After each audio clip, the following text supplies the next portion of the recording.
saya beri riwayat yang ada di Bukhari Muslim. Satakunu fitanun al-qaid fiha khairun al-qaim wal qaim fiha khairun al-masi wal masi fiha khairun nasai. Nanti di akhir zaman itu banyak fitnah, kata Rasulullah. Yang duduk lebih baik ketimbang yang berdiri, yang berdiri lebih baik ketimbang yang jalan biasa lebih baik ketimbang yang jalan bergegas. Man tasyarrafa laha tastasrifu. Fitnah itu adalah siapa yang terlibat maka akan semakin parah. Sehingga semenjak itu ulama berpikir nanti di akhir zaman kalau ada fitnah itu sebaiknya orang ngambil sikap sepasif-pasifnya, secuek-cueknya. Jadi semua syurahul hadis sepakat makna hadis ini apa? Orang disuruh sikap secuek-cuek. Misalnya pilihan presiden, contoh kecil pilihan presiden.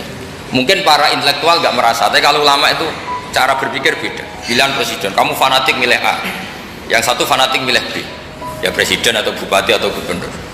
Terus yang satu bilang gini, wah kalau nggak di presideni A, nggak di bupati A, nggak di gubernuri A, negara ini rusak. Mungkin betul dari segi jejak rekamnya A ini bagus. Tapi pertanyaannya secara tauhid, bagaimana Anda menggantungkan kesejahteraan sama makhluk? Kamu nggak pernah terusik begitu kan para intelektual? Itu kan melukai. Bagaimana mungkin Anda menggantungkan kesejahteraan dengan seorang makhluk? Wah kalau di presiden A pasti Indonesia makmur, kalau bupati A pasti Sleman makmur, pasti Bantul makmur. Nah, bagaimana mungkin makhluk yang sedang soleh kamu pastikan selalu soleh? Wong dia makhluk bisa berubah. Sementara yang B misalnya fasik, wah kalau dipimpin B pasti rusak negara. Bagaimana kamu pastikan B yang fasik selalu fasik? Biar saja dia husnul khotimah. Yang fasik pas mimpin jadi soleh, yang soleh pas mimpin jadi fasik. Akhirnya ulama karena tahu sifat manusia itu rubah-rubah dan kendali di tangan Allah, sikapnya nggak jelas. Saya ini termasuk orang yang terkenal nggak jelas. Karena kalau ditanya, Gus sampai pilih presiden mana, bakti mana? Sanut pangeran sing dadi aku loyal. Wah, anut pangeran yo kacau. Wah, luwih kacau menan anut pangeran kata saya. Ini kan sudah ada sambung karena pikirannya ulama. Memang nggak beda, cara berpikir ulama itu beda. Bahkan bapak saya itu kalau didik saya itu begini. Kalau meseli saya atau ngirim saya dulu itu kan pakai mesel. Ini uang kamu 500.000 untuk kamu, mesti ditambahi 100.000. Ini tuh buat jajan sama teman-teman. Mesti ada uang pokok, ada uang sodako. Dulu saya sering tanya, kenapa bapak sangat menghormati teman-teman saya? Kata bapak, kue mondok, aku raiso nyukupi, sing iso nyukupi ya konco-konco. Ternyata betul, rata-rata anak kuliah atau anak mondok, uang pribadinya kan 8 hari dari dikirim sudah habis. Berarti kan masih 22 hari, kok bisa hidup itu kan barokahnya teman-teman itu. Malah yang agak beling itu 1 hari sudah habis, berarti ada 29 yang bergantung sana sini. Sehingga Nabi dulu cara ngendikan itu unik. Kata Nabi, da'un nasa yarzuqu wahu ba'duhum ba'duh. Manusa barnawa, engko saling memberi rezeki. Ketika ada kolab, Medina itu pernah kolab, terus sekarang pernah defisit itu. Beberapa pakar ekonomi datang ke Rasulullah, ya Rasulullah, sa'ir, tolong dikasih harga standar. Tapi apa jawabannya Nabi? La tusairu fa inna Allaha huwal musair. Kamu jangan kasih harga, Allah sendiri yang menentukan harga itu. Terus kata Nabi, kenapa engkau begitu ya Rasulullah? Ini negara harus ditentukan harga karena gini-gini. Kata Nabi, saya tidak ingin ketemu Allah dalam keadaan dolim. Tapi ini tentu di teori ilmu modern ini masalah. Tapi menurut orang modern. Tapi kalau menurut ilmu hakikat itu nggak akan masalah. Misalnya, kenapa Nabi tidak menentukan harga dalam keadaan negara seperti itu? Jawabannya pakar-pakar hakikat, ya saya ulang lagi pakar-pakar hakikat begini. Misalnya ada orang menimbun supaya nanti harganya mahal, terus ditimbun terus sampai nunggu harganya mahal. Lama-lama dia sadar kalau timbunannya nggak ada gunanya karena ternyata orang nggak beli. Nah, ketika orang tidak punya kemampuan beli, yang menimbun juga tidak punya uang. Nah, tapi kalau sampean tanya, tapi Gus nak tuku barang pokok kan kita mati karena kehabisan stok. Itu masalah tauhid Anda. Bagaimana mungkin kamu bayangkan seorang makhluk tidak bisa hidup atau nggak dapat rezeki? Nabi itu orang yang sampai ke derajat hakikat, dari tidak pernah bayangkan gitu. Saleh sampean jadi orang yang tauhidnya masalah. Sehingga terus bayangkan, wah kalau negara ini keos, wah kita makan apa? Kalau negara nggak stabil, wah kita gimana? Itu tidak bisa seperti itu. Dulu ketika kita dijajah Belanda, itu kiai-kiai kita, Mbah Hasyim Asy'ari, Mbah Ahmad Dahlan, mondoknya di Mekah. Sampai alim alamah, dua beliau, Mbah Hasyim sama Mbah Ahmad Dahlan itu ngajinya sama-sama Syekh Khotib Minangkabau. Cuma Mbah Hasyim lebih menekuni ke Syekh Mahfud Termas, yang satu menekuni Syekh Khotib Minangkabau. Jadi dua beliau itu ngaji di guru yang sama. Mbah saya, buyut saya itu ya sudah mondok Mekah. Itu zaman dijajah Belanda. Sekarang kita agak dijajah, nggak mondok di sana. Buyut saya itu zaman itu sudah haji. Buyut kelima saya itu dulu kalau ingin cari tempat yang teduh itu masuk ke gua. Itu masuk gua itu hanya kepalanya saja, kakinya masih di luar. Karena gua di Arab tidak seperti gua di sini. Kalau gua di sini kan orang bisa masuk semua. Kalau gua Arab kan hanya celah-celah batu-batu besar. Sehingga ketika Rasulullah hijrah ke Madinah, singgah di Gua Sur, kata Abu Bakar gimana? Andai kan yang ada orang kafir di depan gua, kata Abu Bakar gimana? Andai kan mereka melihat kakinya pasti melihat kita. Karena gua di sana itu satu tubuh tidak bisa masuk penuh. Kalau gua di sini kan ada yang mobil saja bisa masuk. Nah itu bahasa saya kalau mau istirahat itu masuk gua, separuh badan di dalam gua, separuhnya masih di luar. Nah sekarang terus kita bilang, wah kalau kita negara tidak stabil kita haji kemana? Dulu zaman dijajah Belanda kita bisa haji. Soal kebahagiaan, nenek moyang pulau jenengan tuh anaknya banyak. Dijajah Belanda, jajah Jepang ya nyatanya anaknya banyak-banyak. Itu kira-kira bahagia apa enggak? Nah artinya gini ya, tentu kita tidak ingin dijajah itu tentu ya, tapi kita ini selalu latah. Wah kalau ekonomi jatuh kita makan apa? Kalau kita dijajah kita tidak perlu seperti itu. Rahmatnya Allah Ta'ala itu akan adrokatna. Rahmatnya Allah Ta'ala akan menemukan kita apapun kondisi kita, apapun keadaan kita. Ini cara berpikir tauhid. Sehingga Nabi itu tidak pernah bayangkan umatku narata tunggoni piye, ditunggoni Allah. Sehingga masyhur dalam hadis-hadis sahih, la tazalu ta'ifatun min ummati dzahirina 'alal haq la yadurruhum man khadalahum wala man khalafahum wala man nawa'ahum. Selalu di umatku ada kelompok-kelompok yang selalu membela kebenaran dan tidak akan terkalahkan oleh kesesatan di akhir zaman. Kenapa? Cara berpikir orang tauhid itu sederhana begini. Allah menamakan dirinya Al-Hadi, penunjuk jalan. Dan sifat Allah pasti nafidah karena Allah tidak terkalahkan. Sama seperti Allah menyifati dirinya Ar-Razzaq, Ar-Razik yang memberi rizki. Maka orang segoblok apapun, selumpuh apapun, selemah apapun tetap dapat rizki. Sama, Allah mensifati dirinya Al-Hadi, memberi petunjuk. Maka zaman serusak apapun orang tetap dapat petunjuk. Sehingga kita tidak perlu khawatir, wah nanti zaman kalau sudah rusak nasib Islam gimana? Ya coba sekarang nasib Islam gimana? Ya baik-baik saja. Dulu ditunggoni wali songo ya banyak orang Islam. Sekarang nggak usah wali songo, ditunggui dosen-dosen yang ngajar aja nunggu digaji. Kiai pidato ya ada yang beri salam tempel.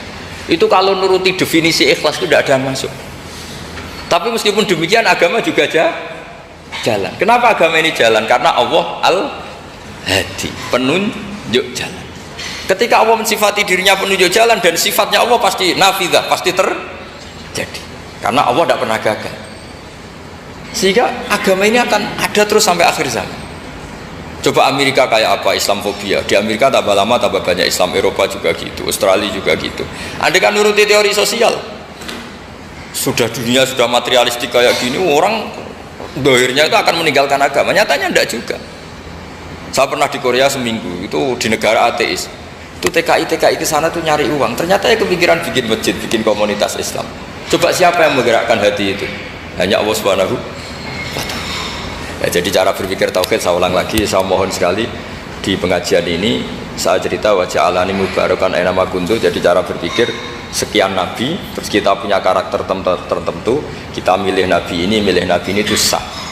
Karena ulama ummati ka'ambiyai Bani Israel, ulama umatku itu ibarat kayak nabi Bani Israel. Jadi ada yang milih tadi seperti Nabi Isa fokusnya ngurusi orang-orang nakal, itu juga bagus karena dimana-mana nabi itu seperti dokter. Tapi Nabi Yahya hanya berkawan sama orang-orang soleh. Kita tahu berkawan orang fasik itu resiko ketularan. Iman pas-pasan wae kancana nang fasik kan taqabbalallahu minna minkum gitu. Wong kamu sendiri tidak sehat-sehat amat berteman orang penyakitan kan bahaya.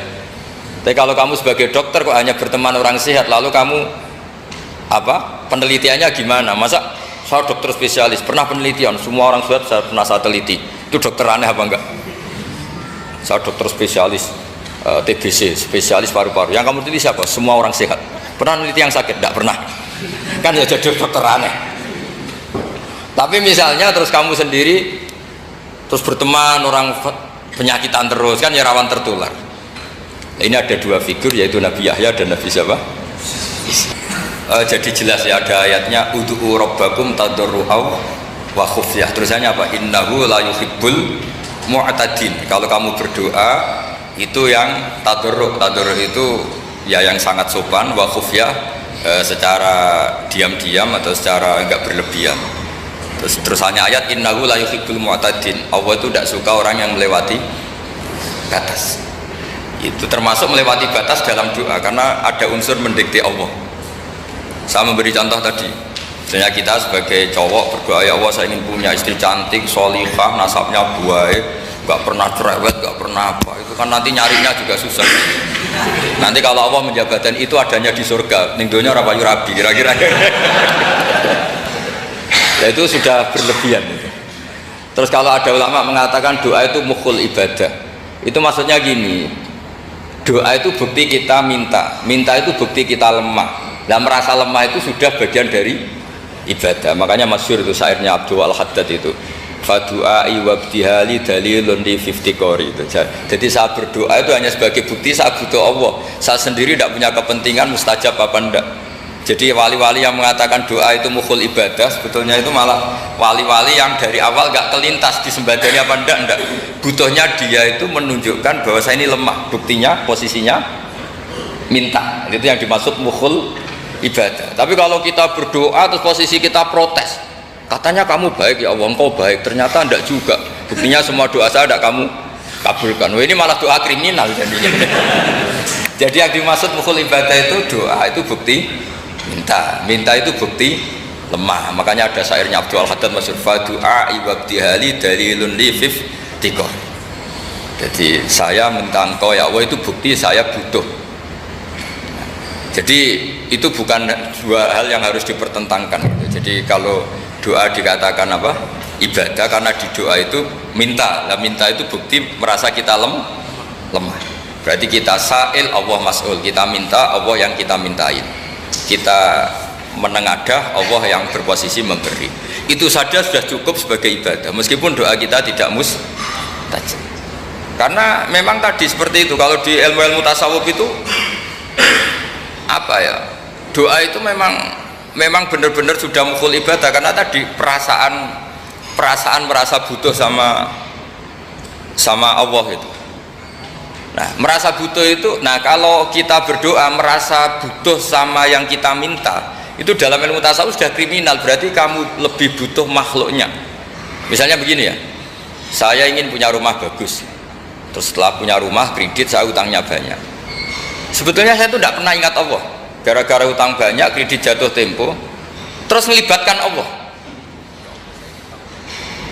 Ya Allah, saya ini utang banyak ini, terus tolong dibayar. Sebetulnya saya itu ingat utang, cuma Allah tak libatkan kan gitu. Lah itu tidak akan jadi wali. Yang jenis ini tidak akan jadi wali. Saya ingin jadi dosen, melibatkan siapa ya nanya? Melibatkan Allah, terus malam-malam bangun melibatkan Allah. Itu artinya apa? Kamu itu lebih ingin yang kamu minta ketimbang ingin Allah. Kalau wali itu enggak gitu, kangen Allah, terus tahu Allah itu zat pemberi, karena tahu Allah zat pemberi terus minta.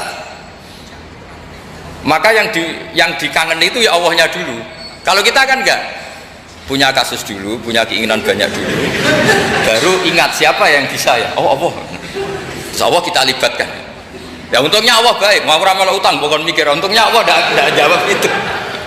Jadi itu bedanya wali. Kalau wali itu kangen Allah dulu, baru minta. Kalau kita enggak, banyak masalah dulu, baru melibatkan Allah. Nah yang jenis ini tuh bahaya. Kalau enggak disembadani mesti ngomel ya.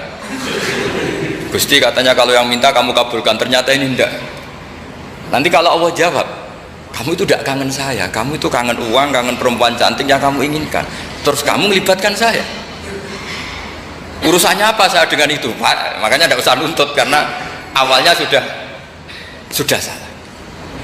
Ya saya kira itu ya. Jadi ada ayat apa? Ud'u rabbakum tadarru'aw wa khufyah. Terusannya apa? Innahu la yuhibbul mu'tadin. Itu di semua tafsir dikatakan Allah gak suka orang yang berlebihan dalam doa. Berlebihan tadi misalnya minta sesuatu yang terlalu besar, atau permintaan kemarin saja lanu addi syukroh, kita tidak bisa memenuhi mensyukuri sudah minta lagi. Misalnya seorang jomblo targetnya kan asal payu nikah, tapi setelah nikah bayangkan istrinya solihah tidak cerewet, itu kan berlebihan. Hilang status jomblo saja belum kamu syukuri kok sudah minta yang macam-macam. Jadi harusnya kan syukur dulu ya. Sekedar laku nikah ini kan ada syukur yang harus, seperti jadi dosen juga gitu. Sekedar jadi dosen harus kita syukuri dulu karena menjadi kita tidak nganggur. Itu kan satu harkat sosial yang luar biasa. Jangan tahu-tahu sudah hari kedua cari intensif, cari ini itu, syukurnya aja belum sudah kemana-mana. Itu sudah mu'tadin, sudah melebihi apa? Batas.